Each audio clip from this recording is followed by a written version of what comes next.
नमस्कार, मैं प्राध्यापक PS कामले, असिस्टेंट प्रोफेसर दूर शिक्षा केंद्र शिवाजी विश्वविद्यालय कोल्हापुर। आज हम MA भाग 2 सत्र 4 के इकाई 2 में से आत्मजयी जो खंड काव्य है जिसके रचनाकार है कुंवर नारायण जी, इस आत्मजयी खंड काव्य पर चर्चा करेंगे। प्रस्तुत आत्मजयी खंड काव्य कंठोपनिषद के नचिकेता आख्यान पर आधारित है। कवि कुंवर नारायण ने इसमें पौराणिक कथा के माध्यम से आधुनिक मानव और उसकी समस्याओं का चित्रण किया है। यानी वाजश्रवा, उदालक, नचिकेता और यम ये सारे पात्र पौराणिक काल के हैं, मगर नचिकेता के चरित्र में आधुनिक चिंतन है, जिज्ञासा है। वाजश्रवा रूढ़ी परंपराओं पर विश्वास कर स्वार्थ सुख प्राप्ति हेतु यज्ञ करते हैं, मगर यज्ञ के समय उत्तम गायों को सुरक्षित रखकर अधम गायों का दान करना जैसी विचित्र बात से नए विचारों का आधुनिक मानव के प्रतीक के रूप में नचिकेता अपने पिता को कुछ सवाल पूछता है। अर्थात प्राचीन काल में छोटे बच्चे बड़ों के सामने सर ऊंचा के बात करने की हिम्मत तक नहीं करते थे, लेकिन नचिकेता एक आधुनिक विचारों का है। इसी कारण पिता के धार्मिक कार्य में दखल अंदाजी करता है। इस तरह उसकी कथा में बदलाव ही आधुनिकता है। कठोपनिषद के नचिकेता को पानी में डुबो दिया जाता है, मगर आत्मजयी के नचिकेता आधुनिक काल का होने के कारण वास्तव में वो मरता नहीं, अचेत अवस्था में स्वप्न के माध्यम से यम तक पहुंचता है। आधुनिक मानव ये जानता है कि जीवन और मृत्यु एक दूसरे के पीछे निरंतर चलते हैं, अर्थात मानव का जीवन मृत्यु के चक्र में घिरा हुआ है। मानव का जीवन पूरी तरह से जीवन और मृत्यु के चक्र में घिरा हुआ है। मृत्यु एक अंतिम सत्य है जो एक दिन किसी को भी आनी है, फिर उससे भय क्यों करना है। कवि ने आत्मजयी में यही दिखाने का प्रयास किया है। आधुनिक काल का मानव यही सोचता है, और यह बात सही है कि अगर मृत्यु निश्चित है तो उसका डर कैसा। आधुनिक मानव क्या सोचता है, मृत्यु निश्चित है तो डर कैसा। मृत्यु अगर सत्य है तो सीमित जीवन में यानी मृत्यु पूर्व तक हम सार्थकता से क्यों न जिए, और हमें इसी सार्थक जीवन की तलाश खुद अकेली करनी है। बिना सोचे समझे अंधविश्वासी अंधश्रद्धा से सुख प्राप्ति हेतु अविवेकी बनकर परंपरागत रूढ़ियों का पालन क्यों करें। अगर वह करके सुख मिलने वाला है तो उत्तम गाय पुत्र धन के रूप में वाजश्रवा पीछे क्यों रखना चाहता है। इस घटना की तह तक पहुंचने का प्रयास नचिकेता करता है। आधुनिक मानव की सत्य की खोज करने की प्रवृत्ति इसमें कवि ने दिखाई है। हर व्यक्ति की अपनी पृथक सत्ता है, समाज में वह रहता है, मगर हर अलग अलग शरीर लेकर जी रहा है। आत्मरक्षा हेतु उसे खुद प्रयास करना पड़ेगा। अपने अस्तित्व को लेकर उसे अपने आप को खुद सवाल पूछने पड़ेंगे, मैं कौन हूँ, मुझे क्या करना है। इस तरह अस्तित्व का बोध और आत्मविस्तार की भावना ही की जिज्ञासा उसके मन में उभरना आधुनिक मानव की चिंतनशील प्रवृत्ति का द्योतक है। आत्मबल पर ही नई आस्थाओं को खोज कर मानव जीवन को नई अर्थवत्ता देकर मानवीय अस्तित्व को प्रमाणित करना पड़ेगा। नचिकेता अपने अस्तित्व को प्रमाणित करता है। पुरानी पीढ़ी और उसके अविवेकी विचारों का विरोध करके नए का स्वीकार कर मानवीय स्वतंत्रता को अपनाता है। यानी कि आप खुद कर विश्वास करके सोच कर जिज्ञासा वृत्ति के आधार पर नए विचारों को स्वीकारता है और अपने स्वतंत्र अस्तित्व को अपनाता है।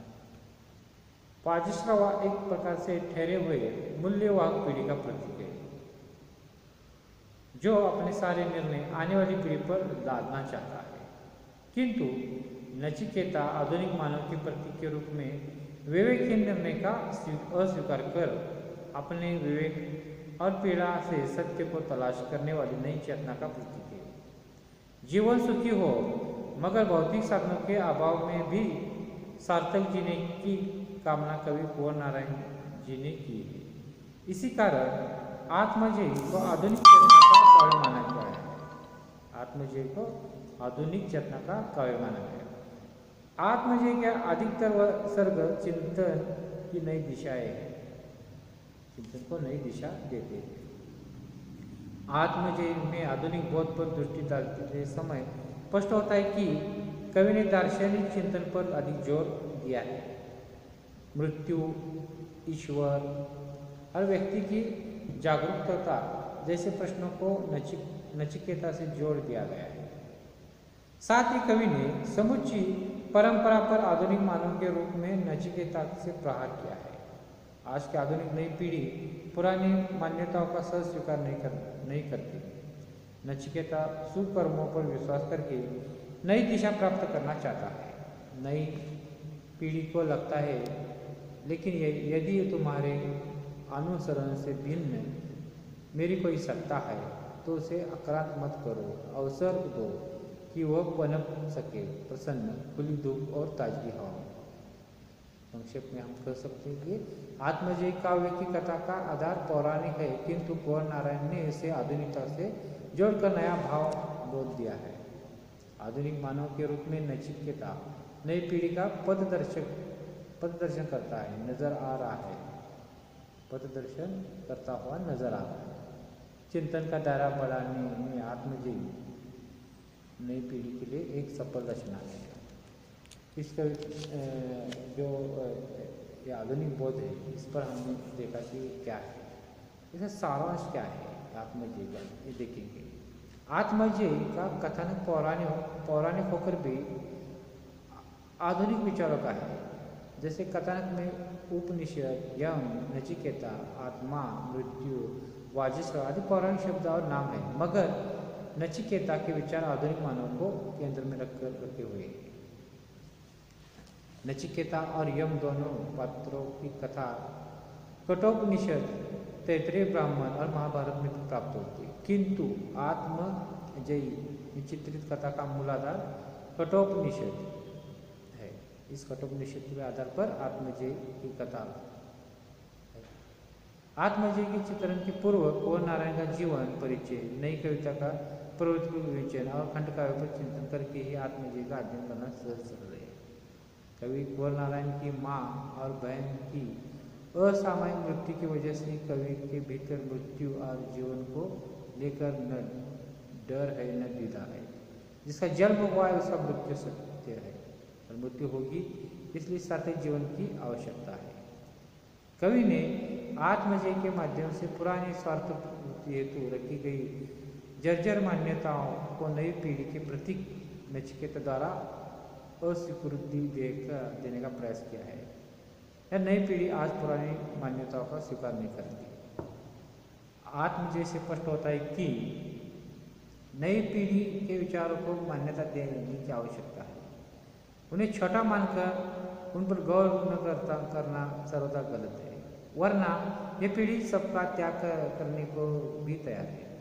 वाजिष्ठ का विश्वजित यज्ञ और अधम गायों का दान जैसी विचित्र बात पसंद न आने से नचिकेता विरोध करता है और अंत में सबका त्याग करता है। जीवन में विशाल दृष्टि की आवश्यकता है, इसलिए विवेक के सारे अपनी हर कृति पर चिंतन की जरूरत है। चिंतन के अभाव में केवल भोग विलासी वृत्ति को वाजश्रवा की तरह दूसरों का हित न देकर जीना अनुचित है। जीवन में चिंतन की जरूरत है और अपना स्वतंत्र पृथक अस्तित्व मानकर मैं क्या हूँ, कौन हूँ, मुझे किस लिए जीना है, केवल अपने लिए या सबके हित के साथ जीना है, इसके लिए जिज्ञासा, श्रेष्ठ का वरण, बुद्धि का सदुपयोग और सृजन दृष्टि लिए जीना है। जैसे नचिकेता ने इन पर गौर किया है, वैसे गौर करने की जरूरत है। आत्मजय से स्पष्ट हुआ कि नूतन दृष्टि और कृति के अनुसार जीना तो है, मगर अतीत को भूलकर जीना, नई दृष्टि को अपनाना असंभव है। इस प्रकार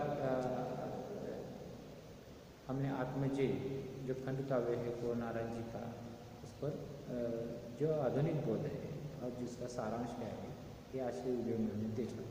इसके साथ धन्यवाद।